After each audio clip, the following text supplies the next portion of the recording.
சியாமண்ணே ரொம்ப நன்றி சியாமண்ணே. 2-3 நாள் உங்களோட பதிவு வரல, நான் ஒன்றும் யூஸ் பண்ணலண்ணே.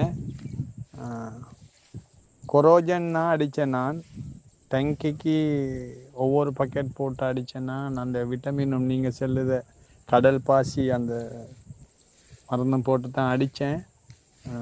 இப்போண்டா அந்த பூச்சி தாக்கங்கள் இல்லை, இல்லாட்டி இலை கருகள் இலை அவியல் அந்த அழுகல் போன்ற நோய் பக்கத்து வயலில் இருந்ததாலான என்னத்துக்கும் பாதிச்சு. அதோட அந்த கொரோஜன் அடித்ததுக்கு பிறகு ரொம்ப அந்த நல்ல மண் நெல்லுகள் தான் ஒவ்வொரு நெல்லுகள் கருப்பாகிட்டு இருந்தும் கூடான்னு இந்த நான் செய்திருக்கிற பகுதியில் உண்மையிலேயே வெள்ளாமைகள் நீங்கள் சின்ன களை கொல்லிகள் அடித்து நீங்கள் சின்ன மாதிரி அந்த எண்ணெய் போகிற பசலை எல்லாம் வீசினத்தலான்னு உண்மையிலே நல்லா இருக்குதானே.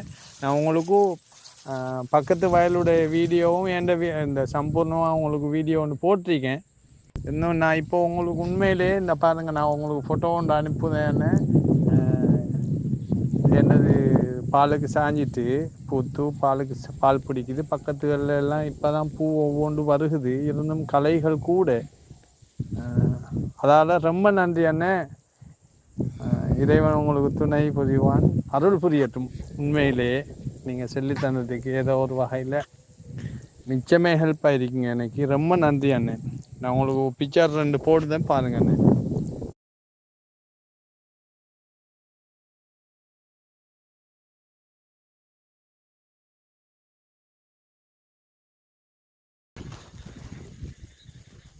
சியாமண்ணே, இது நேரடி நெல் விதைப்பு தான் செய்தேன்னா உங்கள்கிட்ட கேட்டு நீங்கள் அந்த களை கொல்லிகள் எல்லாம் சொன்னத்தாலையும் ஜிங்க் சல்பேட்டில் அடிக்கக்கூடிய நாள்களை சொல்லி தந்தத்தாலையும் நான் அண்ணே இது மாதிரி இருக்குது.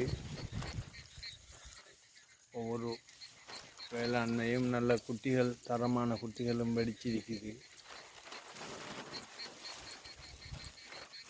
சாதாரணமாக உயரம் இருக்குது அண்ணே, 4 அடி 4.5 அடி மட்டுக்கு உயரமும் இருக்குது.